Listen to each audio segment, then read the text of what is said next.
Selamat malam hadirin dan pemirsa Kompas TV dimanapun Anda berada. Pada malam hari ini telah hadir di tengah-tengah kita Oni Anwar Harsono, Bupati Ngawi. Selamat malam, apa kabar Pak Bupati? Alhamdulillah sehat, Mas Sakit, matur nuwun. Puasanya lancar Pak? Alhamdulillah. Alhamdulillah. Juga telah hadir di tengah-tengah kita Mas atau Pak? Saya manggilnya Mas. Mas saja ya. Mas Yatimul Ainun, pemimpin redaksi Times Indonesia, sekaligus Ketua Asosiasi Media Cyber Jawa Timur. Periodenya sama dengan periodenya Pak Bupati Ngawi kayaknya Mas. 2024 sampai 2029. Barakallah. Apa kabar Mas Ainun? Alhamdulillah baik-baik. Lancar Mas puasanya? Alhamdulillah. Hadirin pemirsa, kita ke Pak Bupati dulu. Tadi kami sudah dikasih beberapa note oleh kawan-kawan IGTI. Ada Mas Aswi, ada Mas Erwan, Pak Bupati. Ada beberapa list pertanyaan yang kayaknya, waduh ini nggak bahaya nih ditanyain ke Pak Bupati. Nggak apa-apa. Ya. Pak Bupati, semangat apa nih Pak Bupati yang harus kita teladani dari Ramadan, karena temanya dari kawan-kawan spirit Ramadan untuk Ngawi Ramah, terutama untuk kita yang berprofesi sebagai jurnalis, Mas Bupati. Oke, terima kasih waktunya Mas Arif. Jadi yang pertama kami mengucapkan terima kasih atas undangan teman-teman dari IGTI, seluruh teman-teman jurnalis yang ada di Kabupaten Ngawi, juga Mas Yatimul Ainun. Ini juga berkenan bergabung dengan kita malam hari ini. Ini temanya Tadarus Kebangsaan Spirit Ramadan untuk Ngawi Ramah. Temanya berat ini ya. Tapi insya Allah kita bawakan dengan santai mawon, Mas Arif. Jadi tentu Ramadan ini sebagai bulan yang penuh rahmat, penuh berkah. Spirit teman-teman jurnalis tentu saja ingin memberikan kontribusi yang terbaik bagi bangsa dan negara, khususnya di Kabupaten Ngawi. Tadi disampaikan Ketua Panitia, Mas Asfi, ya, dia memberikan prolog terkait dinamika politik nasional, beberapa terkait bagaimana kebebasan pers, ya, ada dibilang intimidasi atau apalah sebutannya di media Tempo dan seterusnya. Bagaimana kemudian kita menyikapi, ya, terutama teman-teman jurnalis itu menyikapi. Saya sepakat sekali dengan Mas Asfi tadi bahwa ketika jurnalis menjalankan pada etiknya dengan baik, mengedepankan kemanusiaan, terus kemudian fakta-fakta yang ada di lapangan, kemudian memberikan informasi yang seimbang dan seterusnya, maka kita akan menemukan suatu kebenaran, ya. Nah, kebenaran menurut manusia, ya. Karena sejatinya yang hak, kebenaran yang absolut ini prerogatifnya Allah SWT. Nah, di bulan Ramadan ini bagaimana kita mengkontemplasi perwujudan dari kode etik jurnalis ini bisa kita jalankan dengan integritas yang baik, sehingga apapun nanti, ya, ada suatu kebijakan baik dari pemerintah pusat, provinsi maupun daerah yang mungkin ya tentu saja kita nggak boleh bersuudon. Ya, mungkin pemerintah ini lagi mencari formula bagaimana media itu berperan, jurnalis berperan untuk bisa bareng dalam membangun suatu negara ini seperti apa. Ini kan terus mencari formula yang pas. Karena ya kalau kita berhusnudon bisa jadi Bapak Presiden ini sedang mencari itu yang pas, itu yang bagaimana membangun komunikasinya dan seterusnya. Karena beberapa waktu yang lalu kita dikumpulkan di Magelang, di retreat di Magelang itu Kayak tentara Pak Bupati. Iya. Gagah sekali itu. kayak tentara gitu jadinya. Ya, beliau menyampaikan kita ini kan berniat untuk 2045 lolos dari negara yang middle class income itu, kita menjadi negara yang maju di 2045 atau Indonesia Emas 2045. Maka kita harus melakukan loncatan-loncatan, tidak bisa begini-begini saja. Kalau mau ingin kita ini bisa keluar dari middle class income, salah satunya bagaimana kita ini tidak harus berdaulat, mandiri, tidak terintervensi dengan asing. Intinya seperti itu.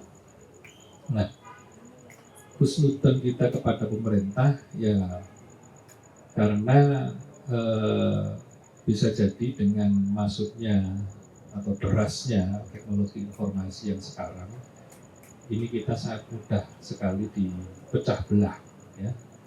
Proxy war yang dijalankan oleh asing itu bisa jadi juga masuknya di media itu tadi, ya.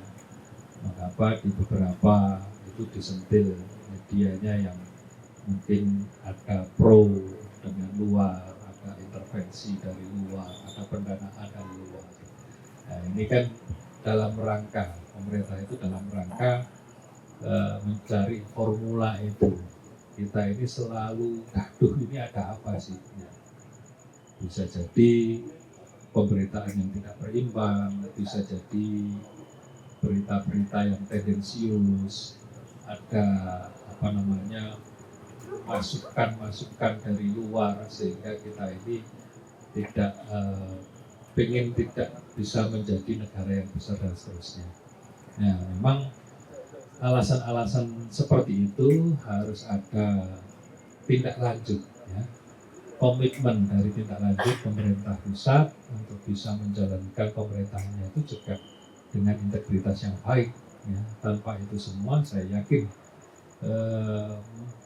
meskipun dirangkum sedemikian rupa media, ketika suara hati, ya, suara hati ini kan benar-benar nurani yang bicara. Kalau masalah kemanusiaan, kebenaran, keadilan itu tercoreng gitu, ya suara itu tidak akan pernah bisa terbendung. Itu kalau menurut saya. Jadi ini dalam rangka pemerintah pusat itu mencari formula itu. Nah, ketika mencari formula itu mungkin beberapa ini ya menjadi kalau dibilang target itu ya sudah intelijennya itu sudah mulai jalan lah, kasarnya seperti itu. Nah, ini kalau menurut saya kemudian kita harus introspeksi, benarkah kita media ini bisa diintervensi oleh pihak luar atau dan seterusnya.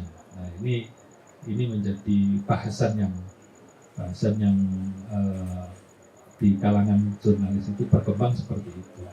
Jangan-jangan nanti benar apa yang dikatakan oleh intelijen bahwa pimpinan-pimpinan kita sudah dimasuki atau disusupi kepentingan luar dan sebagainya. Mungkin saya rasa itu. Kita ke Mas Ainun sekarang Pak Bupati. Mas Ainun ini Ramadan sekali ya Pak Bupati. Husnudon. Nah, pemerintah sedang mencari formula dan terus mencari formula yang baik, tak terkecuali di lingkungan pemerintah Kabupaten Ngawi, kiranya begitu. Mas Ainun, kira-kira model kolaborasi yang ideal Mas seperti apa ini Mas antara teman-teman pekerja media dan dengan pemerintah, terutama dengan pemerintah di Kabupaten Ngawi, Mas Ainur. Ya, terima kasih Mas Arif, dan mohon izin Mbak Mas Bupati karena masih muda beliau.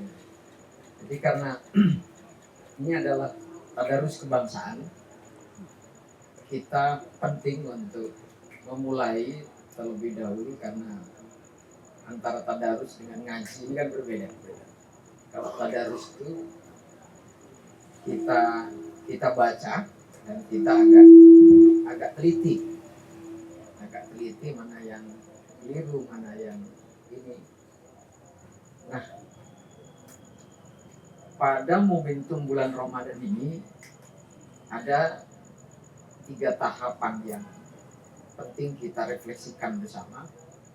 Yang pertama, mohon izin Mbak Bupati, saya mengutip ini, jelang Ramadan ini sangat penting sekali. Jadi kalau kita mengutip hadis Rasulullah itu, man fariha bi dukhuli Ramadan haramallahu jasadahu ala nar. Barang siapa yang gembira dengan masuknya bulan Ramadan, nah ini sudah kita lewati. Nah pada saat ini di tengah-tengah akhir, karena jelang Idul Fitri, kita sudah disambut dengan Lailatul Qadar. Nah, ngaji kebangsaannya di situ. Lalu di mana? Berkaitan dengan media, bahwa konsep paling dasar menurut saya, baik itu publik maupun insan pers atau jurnalis, bahwa apapun yang kita jalani, ideologi kita atau landasan kita, komitmen kita yang pertama adalah kita bahagia beragama, bahagia berbangsa, dan bahagia kita terhadap pekerjaan kita, terhadap profesi kita. Yang dominan saat ini di tengah-tengah kawan-kawan media adalah bahwa kondisi media sedang tidak baik-baik saja. Tidak baik-baik saja itu juga tetap harus bahagia. Jangan murung gitu. Kalau yang ramai misalkan saat ini kita tidak dikirimi THR, tapi walaupun kita tidak butuh THR karena di kantor kita ngasih THR, tapi dari luar kita dikirimi kawan kita di majalah Tempo, di teman-teman Tempo, kantor redaksi Tempo, dikirimi kepala babi, disusul tikus yang sudah disembelih beserta darahnya. Nah ini sebagai tanda bahwa kondisi media sedang tidak baik-baik saja. Demokratisasi kemerdekaan pers dan juga kebebasan pers juga sedang tidak baik-baik saja. Tapi apakah kita akan murung dan apakah kita akan berhenti di sini? Kita tetap melakukan kerja jurnalistik. Berkaitan dengan kolaborasi, bahwa 5 tahun yang lalu saya hampir 10 hari studi banding ke Singapura. Karena Singapura itu menjadi salah satu negara yang memang sangat rendah soal kebebasan persnya, tetapi kondisi negara stabil. Kenapa? Kok begitu? Ada jaminan di situ. Bagaimana dengan bangsa kita ini? Bangsa kita kebebasan pers agak terjamin. Tapi di sisi yang lain, karena ada 2 hal, Pak Bupati, berbicara soal media, ada 2 hal yang penting menjadi landasan kita. Yang pertama adalah soal jurnalisme. Apa itu? Praktek dan bekerja kita dalam memproduksi berita.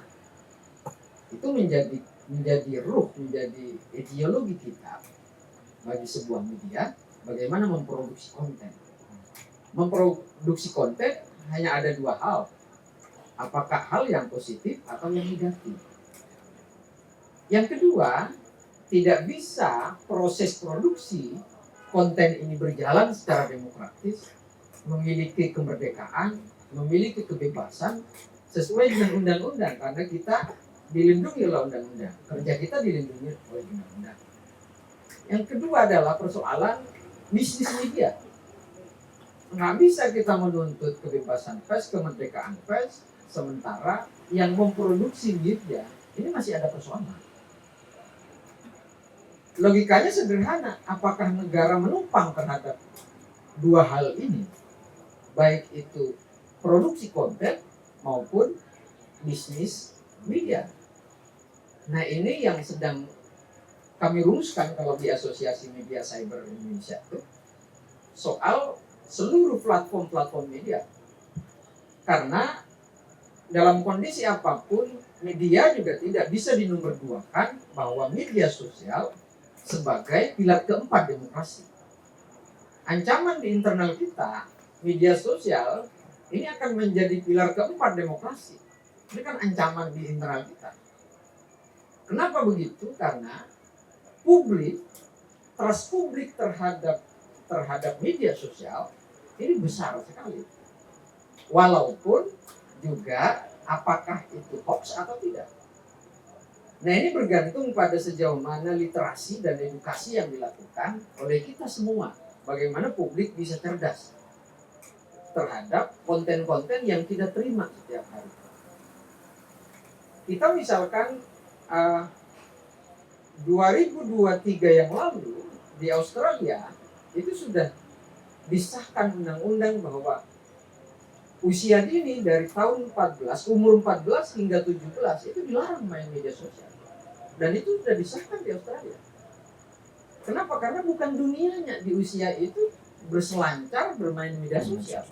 Di sini baru dirancang, di Jawa Timur baru dikampanyakan oleh Bu Hovifah. Bagaimana usia dini itu tidak fokus pada persoalan itu. Nah, ini bergeser 10 tahun yang lalu memang trust publik luar biasa terhadap media sosial. Tetapi saat ini sudah mulai menurun. Kenapa? Karena banjir informasi yang begitu deras, kontennya banyak yang negatif dan banyak hoax. Akhirnya publik juga memberikan beberapa kepercayaan kepada media mainstream arus utama bahwa jika informasi tidak bersumber dari media sosial agak sumir nih, agak ragu, benar atau enggak. Nah, ini juga menjadi upaya Pak Bupati di internal organisasi profesi maupun organisasi perusahaan. Nah, pentingnya sangat menarik apa yang dipertanyakan oleh Mas Arif bahwa media saat ini tidak akan hidup secara baik jika kita tidak mengedepankan kolaborasi. Kolaborasi yang seperti apa? Kolaborasi, media harus berkolaborasi dong dengan pemerintah. Di sektor apa? Di sektor bersama-sama punya niatan untuk menjunjung proses demokratisasi. Kenapa? Karena jurnalisme itu adalah Al-Qurannya, adalah fakta. Akidahnya adalah fakta. Cek fakta dulu sebelum bicara, misalnya begitu. Jadi maka kita tidak bisa mengklaim bahwa kita lihat dulu dong.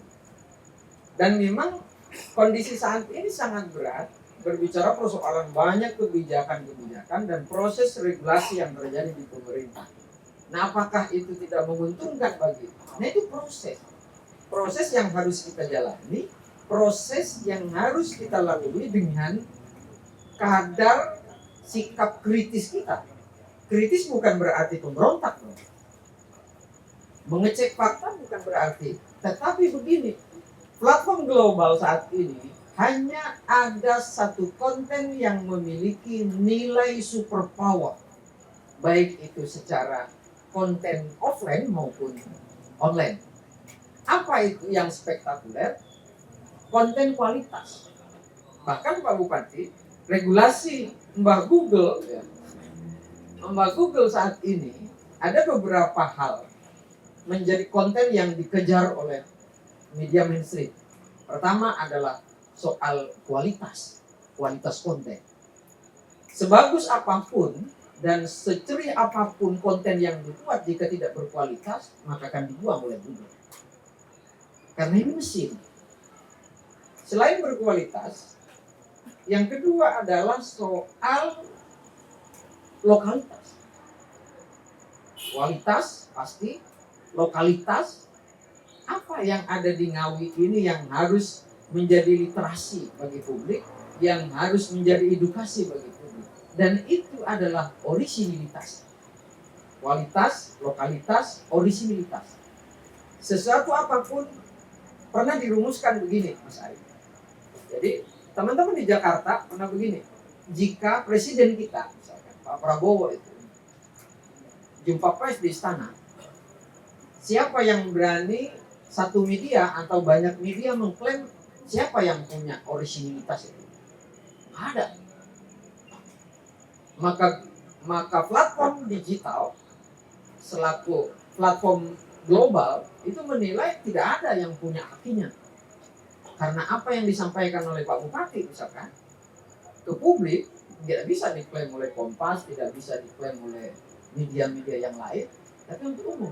Tetapi jika ada ide dari seorang jurnalis, liputan di lapangan, dan itu belum tentu dimiliki oleh media lain, maka kualitas punya, orisinilitas punya, lokalitas punya. Nah ini yang coba digiring oleh platform global saat ini. Maka kawan-kawan di Ngawi misalkan, mari kita terus bersemangat, mari kita terus menjalankan proses demokrasi dalam proses jurnalisme untuk menekankan dan mengedepankan kualitas orisinilitas yang kita bawa. Nah, apalagi tantangan saat ini yang sangat berat berarti adalah persoalan bagaimana peran fungsi AI lebih cerdas dari kita. Tapi jangan kemudian lebih cerdas dari kita kemudian kita loyo dan kalah. Enggak. AI itu adalah buatan kita, maka AI tetap lebih cerdas daripada kita. Maka rumusan-rumusan hal yang demikian itu, AI itu ngambil data kita dong. Bukan kita yang ngambil data dari AI. Makanya 5 tahun ke depan, bahkan 10 tahun ke depan, sesuatu produk jurnalisme atau sesuatu produk komunikasi yang paling mahal itu adalah data. Siapa yang punya data, dia yang akan kaya. Siapa yang punya kualitas dan orisinilitas, dia yang akan lebih kaya.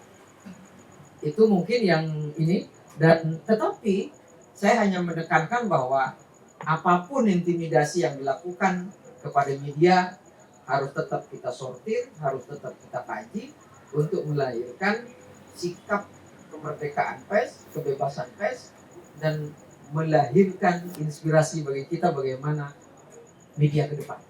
Mungkin itu.